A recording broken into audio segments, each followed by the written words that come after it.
ನಾಡಿನ ಸಮಸ್ತ ಜನರಿಗೆ ಯುಗಾದಿ ಹಬ್ಬದ ಶುಭಾಶಯಗಳನ್ನು ಹೇಳ್ತಾ ಈ ದಿನ ಚಾಂದ್ರಮಾನ ಯುಗಾದಿಯ ವಿಶೇಷವಾಗಿ ಚಿಕ್ಕದೇವರ ಬೆಟ್ಟದಲ್ಲಿ ಪ್ರಾತಃ ಕಾಲದಲ್ಲೇ ವಿಶೇಷವಾಗಿ ಮಾನ್ಯಾಸಪೂರ್ವಕವಾದಂಥ ರುದ್ರಾಭಿಷೇಕ ಆಗಿದೆ.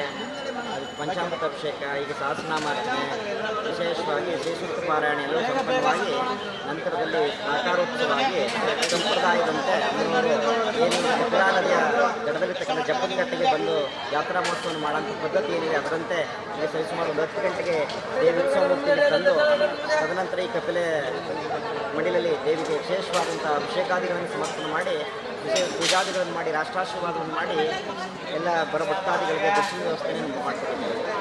ಅನಾದಿ ಕಾಲದಿಂದ ನಡೆದಂಥ ಸಂಪ್ರದಾಯದಂತೆ ನಾವು ಜಾತ್ರಾ ಮಹೋತ್ಸವನ ನಡೆಸ್ಕೊಂಡು ಬರ್ತಾಯಿದ್ದೀವಿ.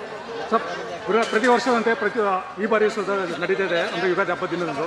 ಬಟ್ ಈ ಒಂದು ಇದರಲ್ಲಿ ಭಕ್ತರ ಸಂಖ್ಯೆ ಜಾಸ್ತಿ ಆಗಿದೆ ಗುರುಗಳೇ. ಖಂಡಿತ ಭಕ್ತರ ಸಂಖ್ಯೆ ದಿನೇ ದಿನೇ ಜಾಸ್ತಿ ಆಗ್ತದೆ. ಬಂದು ದೇವಿಯಲ್ಲಿ ಪ್ರಾರ್ಥನೆ ಮಾಡ್ತಾರೆ, ದೇವಿ ಎಲ್ಲ ಇಷ್ಟಾರ್ಥಗಳು ನೆರವೇರಿಸ್ತಾರೆ. ಹಾಗಾಗಿ ವಿಶೇಷವಾಗಿ ಇವತ್ತು ಏನಪ್ಪ ಅಂದರೆ ಯುಗಾದಿ ದಿನ ಅದರಲ್ಲೂ ವಿಶೇಷವಾಗಿ ರೈತಾಪಿ ವರ್ಗದಂತೂ ವಿಶೇಷ ಯುಗಾದಿ ಬಂದು ರೈತಾಪಿ ವರ್ಗದವರು ಕಪಿಲಾ ಸ್ನಾನವನ್ನು ಮಾಡಿ ದೇವಿ ದರ್ಶನ ಮಾಡ್ತಕ್ಕಂಥದ್ದು ತುಂಬ ವಿಶೇಷ. ಹಾಗಾಗಿ ಎಲ್ಲರೂ ಬಂದು ನೀವು ನೋಡ್ತಾ ಇದ್ದೀರಿ, ಎಲ್ಲರೂ ಬಂದು ಕಪಿಲೆಯಲ್ಲಿ ಸ್ನಾನ ಮಾಡಿ ದೇವಿ ದರ್ಶನ ಮಾಡಿ ಎಲ್ಲರೂ ಪುನೀತರಾಗ್ತಾರೆ. ಗುರುಗಳೇ ಈ ಸ್ಥಳದ ಹಿನ್ನೆಲೆ ಏನು ನೋಡೋದಾದ್ರು ಗುರುಗಳೇ? ಹಿನ್ನೆಲೆ ಅಂತಂದರೆ ಅಮ್ಮನವರು ಚಿಕ್ಕದೇ ಅಮ್ಮನವರು ಬೆಟ್ಟದಲ್ಲಿ ನೆಲೆಸಕ್ಕಿಂತ ಮೊದಲೇ ಕುಂದೂರು ಮಾಳದಲ್ಲಿ ಸಂಹಾರವನ್ನು ಮಾಡ್ತಾರೆ. ರಾಕ್ಷಸನ ಸಂಹಾರ ಮಾಡಿ ತದನಂತರ ಆ ಮೈಲಿಗೆಯನ್ನು ವಿಸರ್ಜನೆ ಮಾಡಿ ಬೆಟ್ಟದ ಮೇಲೆ ನೆಲೆಸ್ತಾರೆ.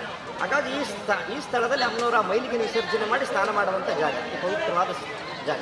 ಹಾಗಾಗಿ ಇಲ್ಲಿ ವಿಶೇಷವಾಗಿ ಇಲ್ಲಿ ಬಂದು ಅದರಲ್ಲೂ ವಿಶೇಷವಾಗಿ ಯುಗಾದಿ ದಿನ ಬಂದು ಸ್ನಾನಾದಿಗಳನ್ನು ಮಾಡಿ ದೇವಿ ದರ್ಶನ ಮಾಡಿದ್ರೆ ತುಂಬ ಒಳ್ಳೆಯದಾಗುತ್ತೆ. ಅದರಂತೆ ಆ ಭಕ್ತರು ನಡ್ಕೊಂಡು ಹೋಗ್ತಾ ಇದ್ದಾರೆ, ಅದೆಲ್ಲ ಒಳ್ಳೆಯದಾಗುತ್ತೆ. ಸರಿ ಗುರುಗಳೇ, ಈ ತಾಯಿನ ಬೇಡಿಕೆ ಈಡೇರಿಸುವ ಅತಿದೇವತೆ ಅಂತಾರೆ, ಎಸ್ಪೆಷಲಿ ನಮ್ಮ ಅವಳಿ ತಾಲೂಕಿನ ಜನತೆಗೆ.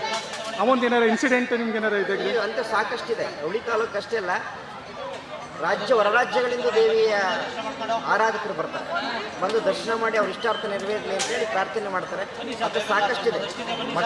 ಮಕ್ಕಳಿಲ್ಲದವರು ಮಕ್ಕಳಾಗಲಿ ಅಂತೇಳಿ ಪ್ರಾರ್ಥನೆ ಮಾಡ್ತಕ್ಕಂಥದ್ದು. ಅದರಲ್ಲಿ ಇತ್ತೀಚೆಗಂತೂ ವಿಶೇಷವಾಗಿ ಮದುವೆ ಆಗಿಲ್ಲ ಯುವಕರಂತೂ ಬಂದು ಏನೋ ಪ್ರಾರ್ಥನೆ ಮಾಡ್ತಾರೆ. ಅದಾದಮೇಲೆ ಬಂದು ನಮ್ಗೆ ಹೇಳ್ತಾರೆ ಆಗಿದೆ ಅಂತ ಬಂದು ಮತ್ತೆ ಪೂಜೆಯನ್ನು ಸಮರ್ಪಣೆ ಮಾಡಲಿಕ್ಕೆ ದೇವಿಗೆ ಬರ್ತಾರೆ. ಹಾಗಂತ ಸಾಕಷ್ಟಿದೆ. ಬಂದು ದೇವಿಗೆ ಪ್ರಾರ್ಥನೆ ಮಾಡಿ ಅವರ ಮನೋಕಾಮನೆಗಳನ್ನು ಈಡೇರಿದ ನಂತರದಲ್ಲಿ ದೇವಿಗೆ ಅವ್ರದ್ದೇ ಆದ ರೀತಿಯಲ್ಲಿ ಅರ್ಕೆಗಳನ್ನು ತೀರ್ಸಕ್ಕೆ ದರ್ಶನವನ್ನು ಮಾಡಲಿಕ್ಕೆ ಇತ್ತೀಚೆಗೆ ಸಾಕಷ್ಟು ಜನ ಬರ್ತಾರೆ. ಇದೊಂದು ಇತಿಹಾಸ ಪ್ರಸಿದ್ಧ ಪುಣ್ಯಸ್ಥಳ, ಹೀಗಾಗಿ ಭಕ್ತರ ಸಂಖ್ಯೆ ಜಾಸ್ತಿ ಆಗ್ತಿರುತ್ತದೆ.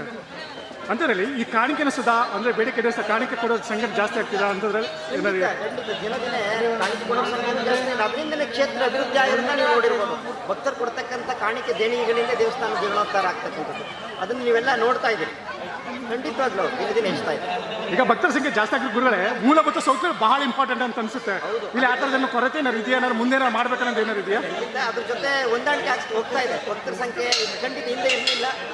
ಮೂಲಭೂತ ಸೌಕರ್ಯಗಳು ಈಗ ಅದಕ್ಕೆ ಪೂರಕವಾದಂಥ ವ್ಯವಸ್ಥೆಗಳು ಹಂತವಾಗಿ ಆಗ್ತಾ ಇದೆ, ಇನ್ನೂ ಆಗೋದಿದೆ. ಮುಂದಿನ ವರ್ಷ ಏನಾದ್ರು ಆಗ್ಬೇಕು ಅನ್ನೋದು ಈ ಥರ ಒಂದು ಆಗಬೇಕು ಅನ್ನೋದು ಏನಾದ್ರು ಗುರುಗಳೇ? ಮೂಲಭೂತ ಸುಸಜ್ಜಿತವಾದಂಥ ಒಂದು ಜಪ್ಪದಕಟ್ಟೆ ಆಗಬೇಕಿದೆ. ಅದು ಸರ್ಕಾರ ಹಂತದಲ್ಲಿದೆ, ಎಸ್ಟಿಮೇಟ್ ಆಗಿ ಹೋಗಿದೆ. ಮುಂದಿನ ದಿನಗಳಲ್ಲಿ ಆಗುತ್ತೆ. ಸುಸಜ್ಜಿತವಾದಂಥ ಜಪ್ಪದಕಟ್ಟೆ ಆಗಬೇಕು. ಭಕ್ತರು ಸಾವಧಾನವಾಗಿ ಬಂದು ದೇವಿ ದರ್ಶನ ಮಾಡಿ ನೆಮ್ಮದಿಯಾಗಿ ಹೋಗಬೇಕು. ಆ ಥರದ್ದೊಂದು ಪ್ಲ್ಯಾನ್ ಆಗಿದೆ. ನೀರಾವರಿ ಇಲಾಖೆಯನ್ನು ಮಾಡಿದ್ದಾರೆ. ಅದು ಮುಂದಿನ ದಿನಗಳಲ್ಲಿ ಆಗುತ್ತೆ. ನೆಕ್ಸ್ಟ್ ಇದು ಹಬ್ಬಕ್ಕೆ ರೆಡಿ ಆಗಿರ್ತದೆ. ಕೊನೆಯದಾಗಿ ಮೈಸೂರಿನ ರಾಜಮನೆತನಕ್ಕೂ ತಾಯಿಯ ಬೆಟ್ಟಕ್ಕೆ ಏನಾದರೂ ಸಂಬಂಧ ಇದೆ ಅಂತ ಹೇಳ್ತಾ ಇದ್ದಾರೆ. ಖಂಡಿತ ಈ ದೇವಸ್ಥಾನ 16ನೇ ಶತಮಾನದಲ್ಲಿ ಮೈಸೂರು ರಾಜಮನೆತನದ ಅಧೀನದಲ್ಲಿ ಆಳ್ವಿಕೆ ಮಾಡತಕ್ಕಂಥ ಪುರದ ಪಾಳೆಗಾರರ ಮುಖಾಂತರ ಈ ದೇವಸ್ಥಾನ 16ನೇ ಶತಮಾನದಲ್ಲಿ ಕಟ್ತಾರೆ. ಹಾಗಾಗಿ ಮೈಸೂರು ರಾಜರು ಈ ದೇವಿನ ವಿಶೇಷವಾಗಿ ಪೂಜಿಸ್ತಾ ಇದ್ರು, ನಡ್ಕೊಳ್ತಾ ಇದ್ರು. ಯದುವೀರ್ ಒಡೆಯರ್ ಏನಾದ್ರು ಬರ್ತಾರೆ? ಖಂಡಿತ ಇದನ್ನು ಪುನರ್ ಪ್ರತಿಷ್ಠೆ ಆಗಬೇಕಾದ್ರೆ 2016ರಲ್ಲಿ ನಮ್ಮಲ್ಲಿ ಅಷ್ಟಮಂಗಲ್ ಬಂದಿತ್ತು. ದೇವಿಯ ಪುನರ್ ಪ್ರತಿಷ್ಠೆ ಆದ ನಂತರದಲ್ಲಿ ಮೊದಲ ಪೂಜೆ ಅರಮನೆಯಿಂದೇ ಆಗಬೇಕು, ಮಹಾರಾಜರಿಗೆ ಮೊದಲ ದರ್ಶನ ಆಗಬೇಕು ಅಂತ ಬಂತು. ಯಾಕೆಂದರೆ ಈ ನಾಡಿಗೆ ಒಳಿತ ಆಗಬೇಕು. ಹಾಗಾಗಿ ಅದರಂತೆ ನಾವು ಅವ್ರಿಗೆ ಮಾಹಿತಿಯನ್ನು ಕೊಟ್ಟಿವಿ. ಅದರಂತೆ 2016ನೇ ಇಸ್ವಿನಲ್ಲಿ ಪುನರ್ ಪ್ರತಿಷ್ಠೆ ಆದಂಥ ಸಂದರ್ಭದಲ್ಲಿ ಮೈಸೂರು ರಾಜ ಒಡೆಯರು, ರಾಜಮಾತೆ ಋಷಿಕಾ ಮಹಾರಾಣಿಯವರು ಎಲ್ಲರೂ ಬಂದು ಮೊದಲನೇ ಅರಮನೆಯಿಂದ ಮೊದಲನೇ ಪೂಜೆಯನ್ನು ಸಮರ್ಪಣೆ ಮಾಡಿ ದೇವಿಯ ದರ್ಶನ ಪ್ರಥಮ ದರ್ಶನವನ್ನು ಮಾಡ್ತಾರೆ. ರಾಜಕೀಯ ದೇವಸ್ಥಾನಕ್ಕೊಂದು ಒಂದು ಅವಿನಾವ ನಂಟಿದೆ ಅಂತ ಹೇಳ್ತಾರೆ. ಜೊತೆಗೆ ಈಗ ಯದುವೀರ್ ಒಡೆಯರ್ ಯಾವ ಬಂದಿದ್ದಾರೆ ಗುರುಗಳು? 2016ರಲ್ಲಿ ಬಂದಿದ್ರು. ಅದ್ರ ನಂತರದಲ್ಲಿ ಬಂದಿಲ್ಲ, ಪೂಜೆ ಕಳಿಸ್ಕೊಡ್ತಾರೆ ಅಲ್ಲಿಂದ. ಕೊನೆಯದಾಗಿ ಗುರುಗಳೇ ಭಕ್ತರಿಗೆ ಹೇಳೋದಾದ್ರೆ? ಭಕ್ತರಿಗೆ ಅಂದರೆ ವಿಶೇಷವಾಗಿ ಯುಗಾದಿ ಎಲ್ರಿಗೂ ಒಳ್ಳೆಯದಾಗಿ ಬಂದು ಸಾವಧಾನವಾಗಿ ದರ್ಶನ ಮಾಡಿ ಎಲ್ಲರೂ ಬಾಳಲು ಯುಗಾದಿ ಹೊಸ ಬೆಳಕನ್ನು ತರಲಿ ಅಂತ ಹಾರೈಸ್ತಾರೆ. ಇಂತಹ ನೈಜ, ಇಂಟ್ರೆಸ್ಟಿಂಗ್ ಹಾಗೂ ಕ್ಯೂರಿಯಾಸಿಟಿ ಸುದ್ದಿಗಳು ನಿಮಗೆ ಸಿಗಬೇಕು ಅಂದರೆ ಇಂಡಿಯಾ ಫಸ್ಟ್ ಟಿವಿ ಸಬ್ಸ್ಕ್ರೈಬ್ ಮಾಡಿ. ಒಂದು ಲೈಕ್ ಕೊಟ್ಟು ವಿಡಿಯೋ ಶೇರ್ ಮಾಡುವ ಮೂಲಕ ನಮ್ಮನ್ನು ಮತ್ತಷ್ಟು ಪ್ರೋತ್ಸಾಹಿಸಿ. ಇಂಡಿಯಾ ಫಸ್ಟ್, ನಿರ್ಭೀತಿಯಿಂದ ನಿಮಗಾಗಿ.